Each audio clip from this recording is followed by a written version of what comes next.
Yes, I can hear you. So the family with the poor little girl who was... Fire happening right now. Say that again? Why is there a fire happening right now? There are multiple fires that are taking place. Are you serious? Yeah.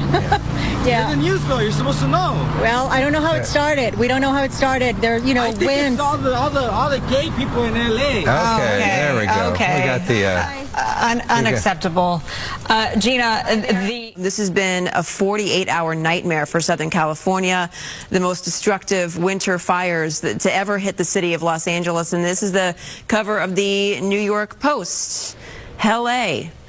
Yeah, wow. I mean, that's I'm sure how it felt for firefighters and for our news crews, by the way, to be driving, and residents to be driving on some of these streets when you see fire on both sides of the road, and just everything it feels like in that moment is on fire.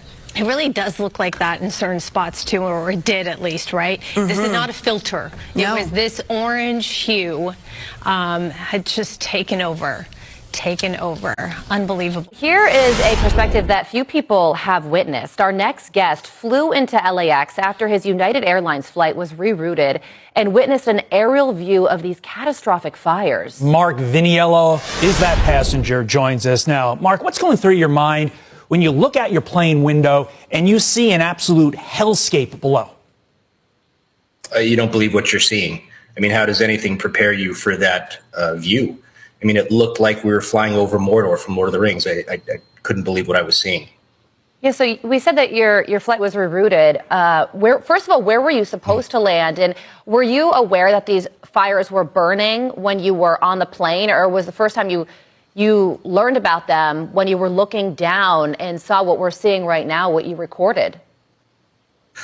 Well, we were supposed to fly into Hollywood Burbank Airport, but they rerouted us because of high winds. I believe the Burbank Airport has shorter runways. And you had heard that a fire had broken out. And, you know, being a California resident for a few years, you're like, oh, damn it, you know, another fire.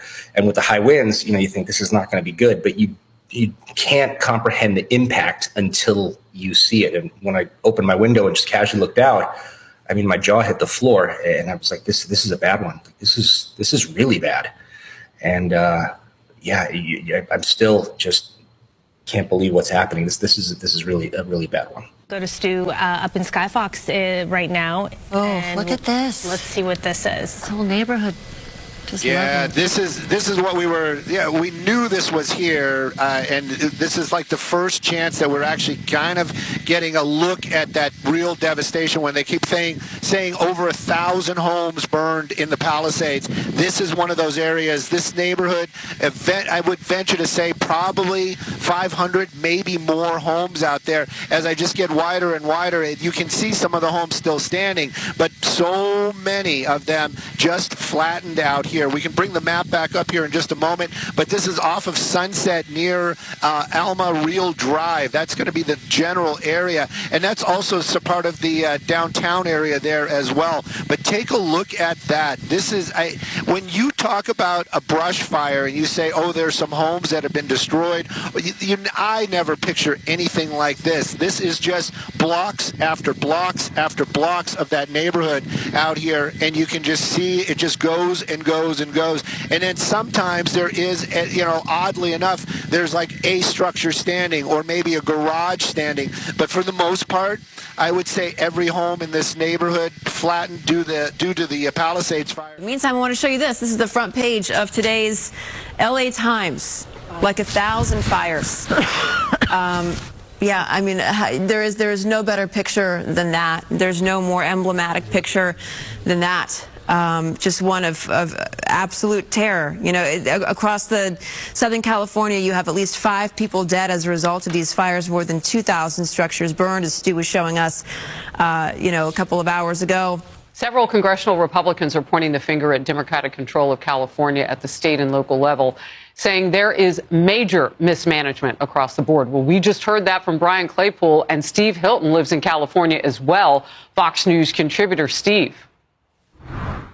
Harris, let's just take what Newsom said there head on. So, first of all, what is this guy doing? When confronted with the absolute disaster about water running out in the middle of this catastrophe, waving his arms around and saying the local folks are going to figure it out. You're in charge, not some random bystander. And let's talk about his point on politicization and what he does every time, for example, there's one of these dreadful mass shootings. Before the bodies are even buried, he and all the Democrats are in there blaming Republicans, demanding policy change. So yes, it is the time to show why this natural disaster, of course disasters happen, but they are made so much worse in places that are badly run. And there is nowhere worse run than California today after more than a decade of one-party rule. Yes, the water issue, exactly as President Trump was saying, and I've been arguing, we've been putting out policy papers on how to solve this problem month after month on the fire and forest management. That's all true. There's another aspect, Harris. We talk a lot, one of the most immediate points of crisis for people right now is this lack of insurance. We've talked about it a lot. Yes. That's also the result of Democrat policy. Why? Why are insurance companies pulling out of California? One, because of the elevated costs of rebuilding anything, thanks to all the regulations, the environmental regulations, the labor regulations, all of it massively increased the price and cost of building anything in California, making it so expensive. That's why they're pulling out. The second reason is artificial caps on the rates that insurance companies can charge, imposed by Democrat politicians in California. So every single aspect of this disaster, the long-term failures that made it so much worse, the short-term failures of the warning and the response and the crisis response in terms of people trying to put their lives back together, every single aspect of that has been made worse by Democrat policies, a combination of incompetence and ideological extremism. And that's why people who didn't realize it before, now right across this city and this state, understand we need change in California. That's what that's why I've been talking, for example, to faith leaders about how the faith community can step up right now in offering people help right now. Of course we need to do that. But if we don't also make the point about the serious, years-long failures that have caused the suffering in an unnecessary scale, on an unnecessary level, that could have been avoided, then we are failing in our responsibility right now. I don't know if you can see it, these brand new live pictures now showing the devastation. I have likened this to the worst of hurricanes that had rain that I have ever covered as a journalist. But this had fire with 100-mile-an-hour winds.